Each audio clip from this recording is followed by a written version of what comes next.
আর যে নীরবকে বলছি, ভাই একটা চরিত্রহীন পুরুষের বৈশিষ্ট্য কি জানো? তার বৈশিষ্ট্য হচ্ছে যেখানে যে অবস্থায় যে কোনো মেয়েকেই সে পাবে, সে মেয়েকে জড়িয়ে ধরে চুমু দিতে চাইবে। এটাই হচ্ছে তার বৈশিষ্ট্য। একটা জিনিস কি জানো ভাইয়া, দুনিয়াতে না খুব সস্তা মানুষকে জ্ঞান দেওয়া যায়, উপদেশ দেওয়া যায়, অ্যাডভাইস করা যায়, কিন্তু সেটার উপরে নিজে ঠিক থাকাটা আসলেই অনেক কঠিন। তার প্রমাণ দিয়েছিয়েছো তুমি পরিমণির বার্থডেতে যাইতে পারো, সমস্যা ছিল না। পরিমণির সাথে অনেকেই কুলাকুলি করছে, হাক করছে, কোনো সমস্যা নেই। কিন্তু তোমাকে নিয়ে সমস্যা কেন হচ্ছে?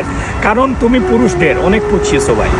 এই পুরুষদের নিয়ে যত দোষারোপ করেছো তুমি, মোটিভেশনের নামে পুরুষদের যত লাঞ্ছিত অপমানিত করেছো তুমি, মেয়েদের ডিফেন্স করে তুমি ভিডিও করো, তার কারণই হচ্ছে মেয়েদের সিম্প্যাথি অর্জন করা। নিজের চরিত্রই ঠিক নাই যেখানে, সেখানে তুমি মোটিভেশন দিয়ে বেড়াও। এই বিষয়টা সাধারণ অডিয়েন্স হিসাবে আমাদের ভালো লাগে নাই, অসংখ্য মানুষেরও ভালো লাগে নাই। তার কারণ কি জানো? কারণ একজন পুরুষ, বিবাহিত পুরুষ যখন অন্য আরেকজন নারীকে ছড়িয়ে ধরবে, তাকে চুমু খাবে, এমত অবস্থায় তার ওয়াইফ যদি তার মনে কষ্ট না লাগে, তাহলে নিশ্চয় ভেবে নিও ওই পুরুষের ওয়াইফেরও অন্য আরেকটা পুরুষকে জড়িয়ে ধরে চুমু দিতে ইচ্ছে করে, যেরকম তোমার ওয়াইফেরও হচ্ছে বা করছে। তোমাদের খারাপ লাগে নাই? তুমি তোমার নিজেকে ডিফেন্স করে একটা ভিডিও ইতিমধ্যে ছেড়ে দিয়েছো সোশ্যাল মিডিয়াতে। নীরব ভাইয়া, বাস্তবতা বড় কঠিন।